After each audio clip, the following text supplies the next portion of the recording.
Now we come to the part of the show where I talk about three things that I think individual investors need to focus on before you make your investment decisions. You can see them already on the up on the screen.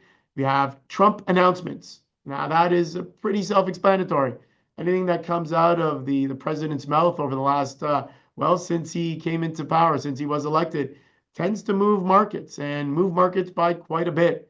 And the last few days is definitely no exception. Jobs data. Jobs numbers are out on Friday in a couple of days. What will the jobs numbers tell us? Obviously, we're very sensitive to inflation, especially inflation in the US, where that seems to be a bit more of an issue than it is here in Canada, with Canadian inflation numbers in and around 2%, just below it right now. US actually moving more towards 3%. What is the jobs data going to tell us? What message will that give individual investors?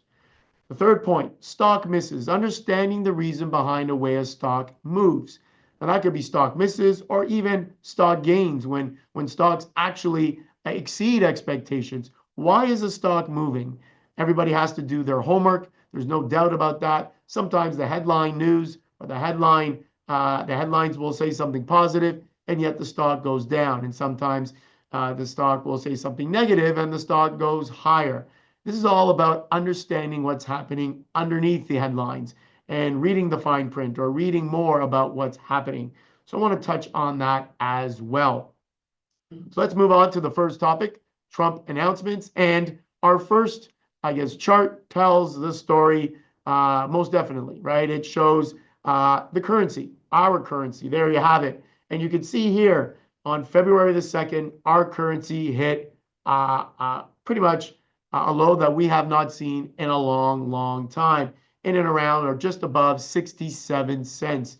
And it stayed that way. It started to move a little bit higher on February the 3rd or Monday, this past Monday. But still, it wasn't until we started to hear of deals perhaps on the table. What first deal came with Mexico, and then a deal with us here in Canada, that our dollar really started to move. We actually saw our dollar, or about $1.48 for every dollar of the US at its low. And then by the end of Monday, we actually saw it back to about $1.44. And today I can actually tell you, before I came on air, our dollar was pretty much back to 70 cents higher than when we went into this past weekend. We have been falling in value. Our currency has been falling in value versus the US dollar because of other things, such as interest rate cuts by Bank of Canada and no cuts or very few cuts out of the Federal Reserve. Also, growth numbers out of the US a lot stronger than our growth numbers. Two main reasons why our dollar has been sort of sliding as we moved into these tariff or trade negotiations. And then once it was announced that 25% tariffs would come on Canadian goods, well, our dollar just sank even further down to just above 67 cents.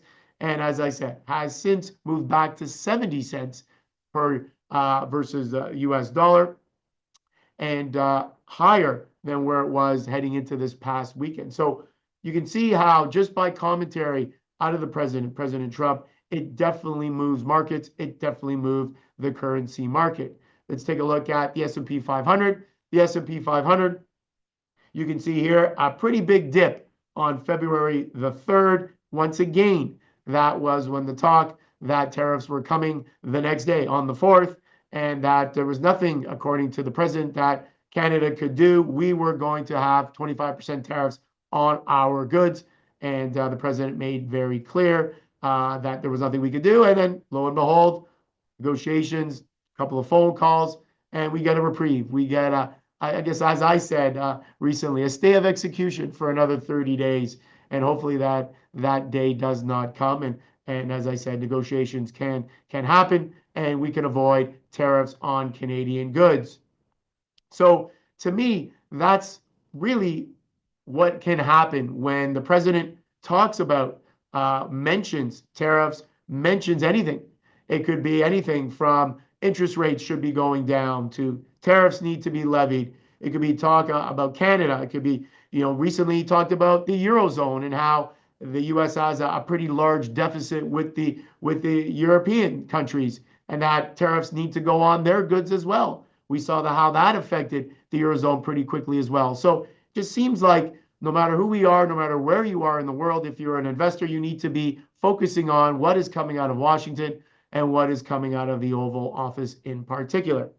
Second point that I think individual investors should focus on, as I mentioned, are the jobs data. Is the jobs data coming out this Friday? The job market has been pretty strong, both in Canada and in the US. Both numbers will be released on Friday. Our first chart here shows job creation in the US. You can see that 256,000 jobs created month of December.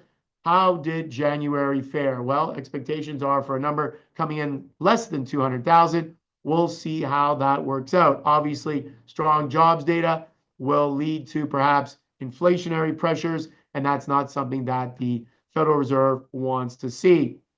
Our next chart shows the U.S. Consumer Price Index, CPI. You can see here that it's actually starting to tick a little bit higher, more towards 3%. Headline number got down to 2.5%. Today at 2.9, and actually the core CPI, or the number that we look at, which takes out volatile food and energy, that actually fell from 3.3 to 3.2. So you can actually see those two numbers kind of getting a lot closer, but definitely something that the Fed is watching. Our next chart shows Canadian employment, and you can see how strong our data was. 91,000 jobs created. That would equate to something like 900,000 jobs created in the United States. They have 10 times the population that we do. So a very strong number out of Canada, something that definitely wasn't expected. But you could see the month before 51,000, 2 months before that 47,000. So numbers on jobs have been very strong. And you can see how, once again, our inflation rate looks as compared to our Bank of Canada rate, which is our next chart here. And you can see that, of course, our inflation rate coming in just under 2%, as I mentioned. Most people believe that if we are not in this GST holiday, which is going to last, I think, another week or so, but if we weren't in this tax holiday, we would probably have seen an inflation rate closer to 2.3%. Our bank rate sits at 3% with the most recent interest rate cut that we saw this past week, or last week, I should say. And again, the expectation is for more cuts to come. And what will that do to our currency is the question. So again, you have to be looking at the jobs data, all the economic data, whether it's CPI, whether it's PCE, retail sales, any kind of data that is being released by the United States and Canada. It's very important how central banks look at this data to set interest rate policy to hopefully, in the US especially, bring down the inflation rate closer to their 2% mandate.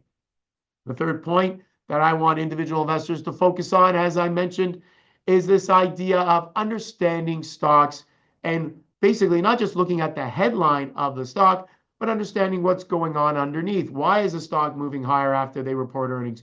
Why is the stock perhaps falling after they report earnings as well? And I have a few charts of a couple of names here that just reported earnings. The first chart being Alphabet, formerly known as Google.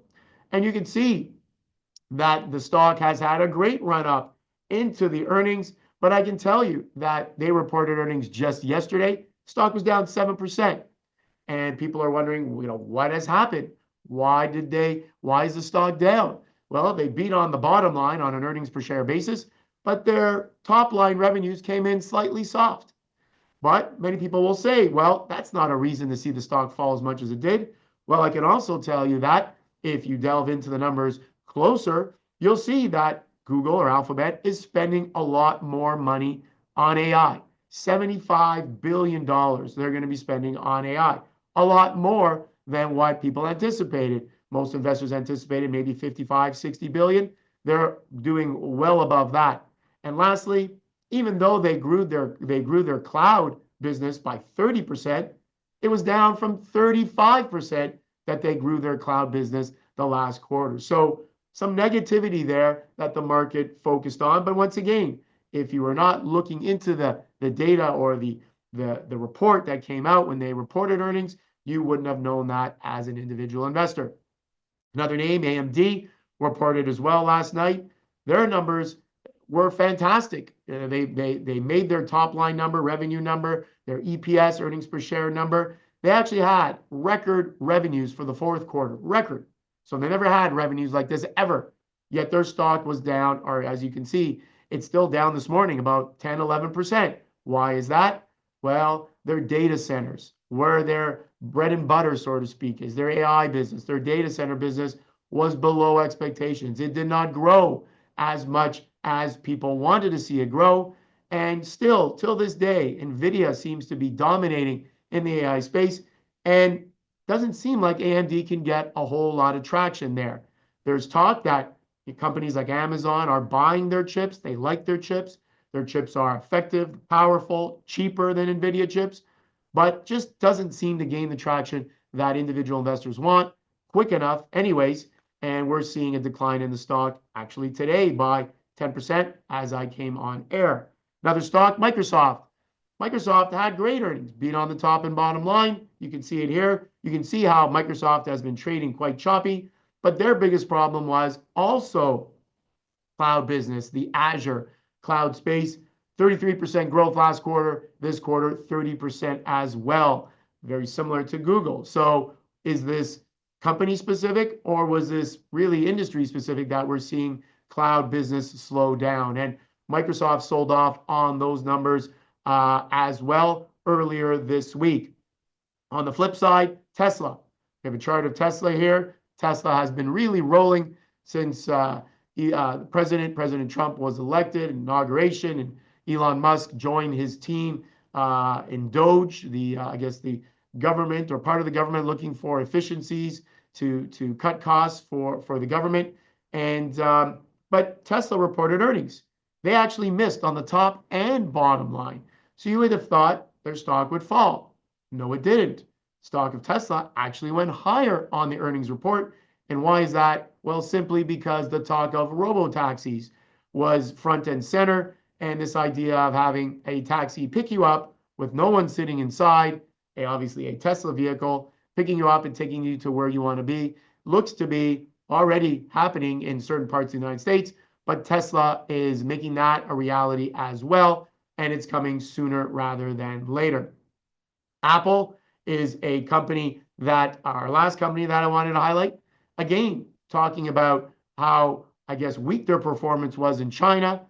With that in mind, you would have thought Apple would have had a difficult time. As you can see here, stock went up 2%, and that's because their services business had a very good quarter. So even though Apple is growing by mid-single digits with a PE multiple of over 30 on a forward-looking basis, so very expensive, stock went higher. So you look at a headline number, you would have thought Apple stock would have fallen. No, that was not the case. So for individual investors, before you make your investment decisions, I think it's really important when these companies report earnings, not to just look at the headline number, but also delve into the earnings, to see what they are saying. Tell the story, read about the story behind the earnings. And that to me will give you the best indication on whether a company is worth owning their stock or not. And you couple that with keeping one eye on the politics, it's coming out of Washington, the economic data, jobs, sales, GDP. And I think those are the three things right now that individual investors should be focusing on before you make your investment decisions.